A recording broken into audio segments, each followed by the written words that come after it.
Morning, my name is Joe Aholt. I'm your golf course superintendent here at Hillcrest Country Club. Today I want to show you some of the tools that we use on an everyday basis here at Hillcrest Country Club, something we've been doing for years. Most of you know about the Stimpmeter, and this is the tool. It's just a stick, and you just roll up. You find a flat spot, you roll 3 balls that way, and then you roll 3 balls. You take that average, roll 3 balls this way, take that average, and the average the 2. That's how you come up with the Stimpmeter reading. We try it for everyday purposes, everyday stimp speeds. We like it between 10 and 11, and then for tournaments we'll start double cutting, rolling, even double rolling, plank with regulators, this and that, and we like to get them up above 11, even up into the 12s. Right here we have this is the Field Scout TDR 300, and this has taken the industry by storm. These came out probably about 8 to 10 years ago, and they're not cheap. They're brand new. They're about $1,400. We paid about $900 about probably 8 years ago. And every PGA event, they take the moisture meter readings, and what it is a volumetric percentage of how much water is in the green. And after a big rainstorm or a big irrigation, field capacity is going to be around 32%, and then you'll watch it drop day by day as evaporation and evapotranspiration happens. They'll drop down to about we start seeing a lot of wilt around 20%. So it's a way to help you manage how much you water and when you water and so on. We have what's called firmness meter, and this, aka we call it the ball and chain.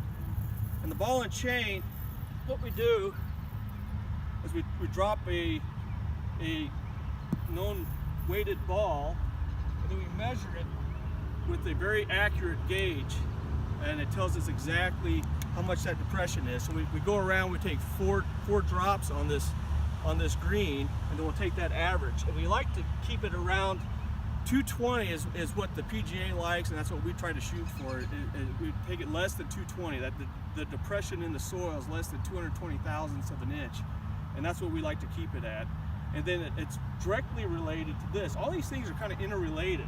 This is related to that. How much water is in the green is related to that, and then that also is related with the Stimpmeter.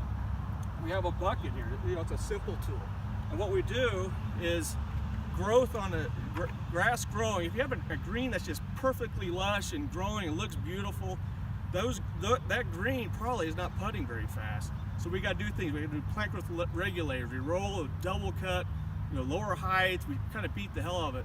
The more we kill these greens, the faster they go. But what we use the bucket for is we do clipping yields. So we put it in here. We get an actual number. We do it by liters.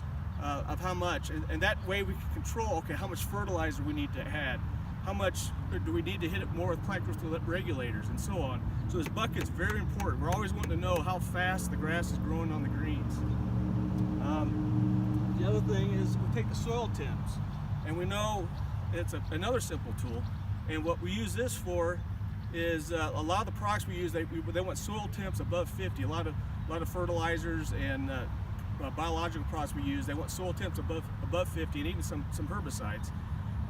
The other thing we do is we know that some diseases, especially Pythium and brown patch, when we get to about 70 degrees in the soil, Pythium and brown patch, when I see soil temps at 70, warning flags come up, and I get real concerned, and we start really scouting for it, and we might make a treatment of like potassium phosphide or something like that to take care of that. And then one of the new tools we got is the infiltrometer, and this helps us decide what this does is you push it in the ground, then you fill it with water, and it measures this float here measures gives you a precip rate, like it'll be like 18 inches per hour or something like that. And what we do is this helps us decide, do we need to aerate? Like this fall, we're trying not to aerate this fall. And what this will do, our infiltration rate's 20 inches per hour. Why do we need to aerate? This is going to help be one of those tools that help us make that decision. So it's all these tools is what we manage, and there's more stuff out there too that we use. All this stuff is recorded daily. We have years and years of data of many of these tools, that, you know, the infiltrometer being new. But all this to make the golf course great and have a number versus just kind of doing this in the wind. We have a tangible number that we can work with. But anyway, thank you all.